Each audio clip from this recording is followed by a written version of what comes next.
શ્રાવણ મહિનાનો પ્રારંભ થાય છે અને એ ભગવાન સદાશિવની આરાધનાનો બહુ વિશેષ સમય કહેવામાં આવે છે.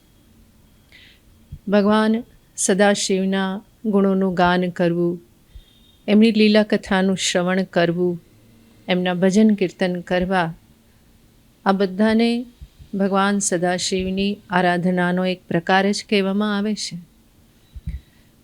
આમ તો મહાદેવની મહિમા અપરંપાર છે. કોઈ પૂર્ણપણે એનું ગાન કરી શકતું નથી. છતાં પુષ્પદંતજી મહારાજે શિવ મહિમ્નમાં એનું ગાન કરવાનો પ્રયત્ન કરેલ છે અને ખૂબ સુંદર ભગવાનની મહિમાનું ગાન થયેલું છે. તો એવા સ્તોત્રનું શ્રવણ કરવું, સત્સંગ કરવો એક મહાપુણ્યનો અવસર છે.